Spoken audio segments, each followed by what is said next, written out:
Am I the a-hole for not making my kids share their things with their half-siblings and forcing my ex to move?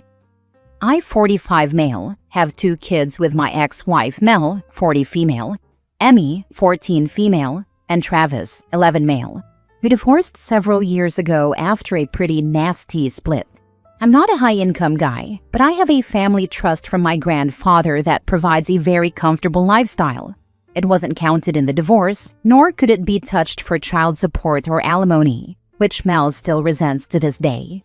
Mel never went back to work after the divorce. She used to be a teacher, and I let her live rent-free in one of my parents' properties so the kids could stay close. She's since remarried and has 2 more kids with her new husband, but money still seems to be a major issue in that household. Here's where the real issue starts. My kids have a much nicer life, for lack of a better term. They go to private school, get good gifts, recently a Switch 2, lacrosse gear, and a new MacBook, and take vacations with me and my family. Their half-siblings don't get the same, and it's led to a lot of jealousy and fighting. My kids refuse to share their stuff with their half-siblings anymore because things have been broken in the past, like a PS4 that mysteriously stopped working after a visit. They don't want their stuff ruined, and honestly, I don't blame them. Apparently, this caused yet another meltdown between Mel and her husband, and now she's banned the kids from bringing their gifts to her house at all. So now they're staying with me more, because why would they want to go somewhere they can't enjoy the things they own? This set off a domino effect. Mel is now filing for child support, which, again, she's allowed to do. And in response to everything, my parents told her she'll need to start paying rent in September. She's now claiming she can't afford it and that we're forcing her to move out of state, even though she can't take the kids with her. It's turning into a full-blown meltdown. But here's the thing, and I know this is harsh, at some point, she and her husband need to get it together and stop blaming me and my kids for their lack of resources. Life isn't always fair. Our kids have different opportunities, and that's not my responsibility to balance out. I'm not going to tell my kids they have to share everything just so their half-siblings don't feel bad. That's not how the world works. I could help more, sure, but why should I keep picking up the slack because she and her husband can't provide? I already let her live rent-free for years. I don't think I owe more than that. That said, maybe I'm being too blunt or dismissive. Am I the a-hole? Now for the top comments. Your ex has not gone back to work, remarried, and her new husband and kids live rent-free along with your kids in a property owned by your parents. Your ex wants you to subsidize her and her new kids. Not the a-hole, but you should go to court for majority custody. The environment at your ex's is toxic. Yeah, I'm kind of baffled that this woman never bothered to manage her own finances and expects her ex to give her money. And she's married. And what the heck did they do with their money if they didn't even need to pay rent? Me, I'd have a good-sized nest egg and be working on buying my own house. Ex obviously didn't take advantage of the extra resource she had while she had it. You need to go to court and get custody of your children. Their living situation with their mother is toxic and not good for them. You have done more than enough for your ex by allowing her to live rent-free in one of your parents' properties. If she goes to court, I don't think they will do too much because you are contributing by letting her live in the rent-free property, but it would be a good time for you to try and get custody. From what OP writes, it sounds like she was getting more via the free rent than she would from child support. That's based on the parent's income and standard of living. It sounds like his child supportable income is minimal, and their standard of living was based on what his parents could or can provide, rather than what OP could provide. So there's a high chance that she would receive far less than what she was receiving by way of free rent. Next story. Am I the a-hole for rejecting my father's attempt to be in my life after 20 years, and for not wanting to form a relationship with his young children? My father was never in my life. I'm 20 male. His parents and siblings were. I grew up seeing them once a week, and sometimes more if they had things going on. My mom was on good terms with them. But him? The first time I saw him was 6 months ago. He showed up at a cousin's wedding that I was also attending. Then I saw him again 2 weeks ago. He approached me at my grandmother's birthday party. He said he was sorry for not being there and that he wanted me to know he wanted to try and prove himself to me. He said he wanted me to give him a chance. I told him it was way too late and I wasn't interested. He asked if he could change my mind at all. I said no. Then he tried to tell me that he'd drive over once a week if I agreed, and that he'd be there for me. He'd pay for stuff like he never did before. He offered to do anything, and I told him nothing could make up for 20 years of never seeing his face, of Mom being forced to raise me alone. I said he didn't get to change his mind after all her hard work. He ran back to his wife looking dejected. His wife approached me just before I left, and she asked me to consider a relationship with her and my father's children. They have 3 kids under 8. She said they wanted to approach me both times they saw me, but they didn't feel like I wanted them to. She said my grandparents were willing to give us a chance to get to know each other. She said it would be great if we could be in each other's lives. I told her I understood she was looking out for her kids, but I'm an only child in the ways that count for me. I said I'd be friendly with her kids if I were speaking to them, but I didn't want a deeper relationship.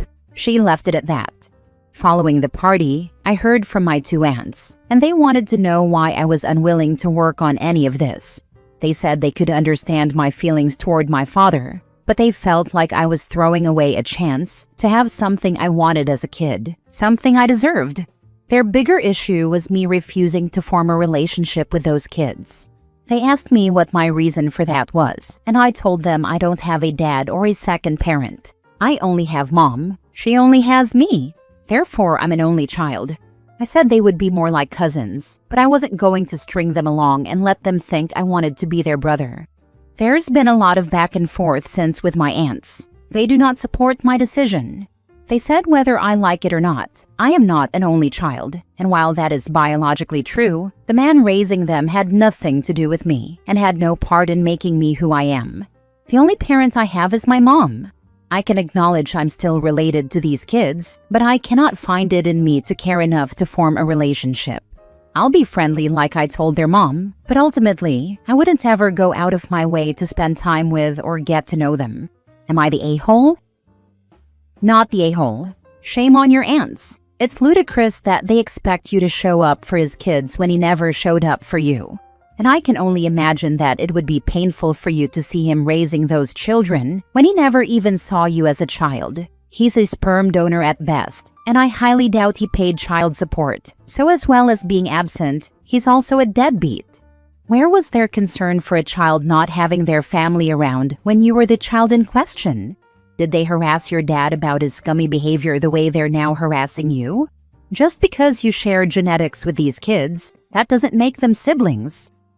He never paid child support. My mom fought for it, and my grandparents actually funded her attorney, but he never seemed to have a job or was claiming welfare, so nothing could really be done. I know his family did talk to him back then, and then he moved and stopped talking to them until a year ago. But still, they could give him grief about it now instead of me. Not the a-hole. Your sperm donor blew it 20 years ago by running out on his wife and baby. He doesn't deserve any chances. Besides, I notice how young their kids are and can't help but think that they are using this as an attempt to get a free babysitter. It could be that, or it could be his wife just wants her kids to have a relationship with me. It doesn't really influence my answer though, but regardless, I would never be a prick to kids and they did nothing wrong. Their parents could save them a lot of heartache if they don't make promises on my behalf. I know some people are awful for that. I'm wondering when the wife found out about you since they weren't in contact with his family until a year ago. She might be a decent person and was not thrilled when she found out what he did. She seems like she is both making overtures and trying to respect your wishes. It's possible he's trying to do damage control on his own marriage. And that's why your family is trying to talk you into having contact with the kids. They need to back off, but it would make more sense if wife and kids are good people, and she was really upset when she found out what he did. It's possible, like she did back off after we talked. She didn't keep pressing the issue like he did, and she didn't try to shame me. So I won't rule that out, and I don't want to think the worst of her. My interaction with her wasn't terrible. Next story. Am I the a-hole for refusing to let my older sister stay with me after what she did to my brother when we were younger? So I, 23 female, live alone in a small apartment that I've worked really hard for. I keep to myself, pay my bills, and try not to bother anyone.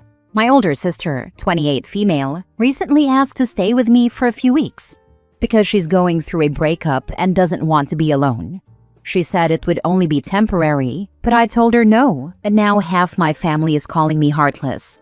But here's the thing. When we were growing up, my sister hated our little brother who is 2 years younger than me. So he was around 10 when this happened. I honestly believe she bullied him. She'd scream at him over nothing, blame him for things she did, and my parents always believed her. One time, she locked him outside in the middle of winter for being annoying and left him there for almost an hour while she played video games inside. I'll never forget how red his hands were when I let him in. I begged my mom to do something, but she brushed it off as sibling fights. It wasn't just one incident. My brother used to cry to me at night because he thought no one in the family liked him. When I finally moved out, I took him in a few weekends at a time just to give him peace. We're super close now. He is 21 and doing well, but to this day he has zero contact with our sister. She never apologized or even acknowledged how she treated him. So when she asked to stay with me recently, all I could think about was how cold and cruel she was. I told her no, and she went off, said I was punishing her for childhood stuff, called me cold, selfish, and dramatic. Our mom took her side, as usual, and said I was letting my grudge break apart the family. But I'm not holding a grudge. I just don't want to live with someone who made my brother feel worthless for most of his childhood and has never once owned up to it. So, am I the a-hole? Now for the top comments. Not the a-hole. How many members of your family supporting her have offered to take her in? What goes around comes around. Not the a-hole. And you handled it way more gracefully than I ever could. Yep, we've got another golden child. Do not ever let her in. She is vile and vicious. Honestly, I don't think you're the a-hole here. You've been carrying a lot of weight seeing how your sister treated your brother, and it's not something that just goes away because time passed. What she did was really cruel, and the fact she never apologized or acknowledged it makes it even harder to just welcome her into your home. You're protecting your peace and standing up for your brother, which is more than fair. Family can be messy, but that doesn't mean you have to sacrifice your own well-being or let someone toxic back into your life. You set boundaries, and that's okay. Agree with this comment. Clearly, the sister in question has a history of toxicity. You don't want that in your home, not the a-hole. Last story. Am I the a-hole for telling my sister-in-law her son's speech impediment might be because of the way she talks to him? My husband's sister has 3 kids, 6, 4, and a 1-year-old. I don't know how to explain it, but she coddles them a lot. Like, she still spoon-feeds the 2 younger kids, and sometimes spoon-feeds the older one if he doesn't want to eat. It's really weird for me, especially because my parenting style has always been encouraging independence. My own child is too, and she eats by herself because I've never spoon-fed her before. I just added that as an example of how her parenting is. She also baby talks really badly. For example, 6-year-olds, I gonna go store. Mama gonna go store and get you more, okay? This yucky, this big people food, you not like it. It makes me inwardly cringe because she also does this annoying baby voice to all the kids, including the 6-year-old. My mother-in-law does it too when she speaks to the kids, but I asked her to talk to my child normally. Her oldest has a speech impediment. He doesn't stutter or anything. He speaks clearly, in a baby voice. His grammar is worse than my 2-year-old's, and he repeats words a lot. He speaks exactly how his mom talks to him. We were together the other night, and the 6-year-old was trying to explain something to my husband, and my husband just stared at him, looked at his sister, and said that he couldn't understand anything the 6-year-old was saying. His sister just laughed it off and explained what he was trying to say, but my husband was concerned and brought up the fact that he's going to 1st grade and talks like this. His sister just said he'll grow out of it, and that speech therapy won't do anything. I couldn't help myself and spoke up, saying that maybe if she encouraged proper language and spoke to him in a normal voice, it would help. She and my mother-in-law did not like that. They got angry. and told me that I'm just way too harsh of a parent and that I'm a horrible person. I left in tears, and my husband says that while he agrees with me, maybe it wasn't my place to bring it up. Am I the a-hole? Not the a-hole. They always shoot the messenger, but someone needed to step in and do something, so this kid doesn't get obliterated into being the weird lonely kid for all of school. And the fact that they immediately got defensive and said OP is a horrible person, OP didn't go to personal attacks and name-calling like behavior. This poor kid is gonna get made fun of. Kids can be mean, not the a-hole OP. If she thinks you are harsh, wait until the first grade teachers get a hold of her. Not the a-hole, someone has to say it. My thoughts exactly. The teacher will think it's the child until the teacher hears the mom talking to the child like that. Then the mom will find out speech therapy is part of school, and it does help. Reading teacher and dyslexia practitioner here. He is going to have all kinds of trouble in school. Unfamiliar words for reading, writing, and speaking because of that. Let's not even talk about social skills. I could go into detail, but he is going to struggle. For how long depends on the child. Hopefully, he will pick up the language quickly once he is in school and is aware of how to communicate with his peers. Did he already attend kindergarten? If so, how did that go? I'm not giving a judgment. I understand it can be hard to stand by when someone's behavior is massively hindering a child. That said, talk to your husband about how he could best approach it using facts, not opinions on how his language will affect him academically and socially.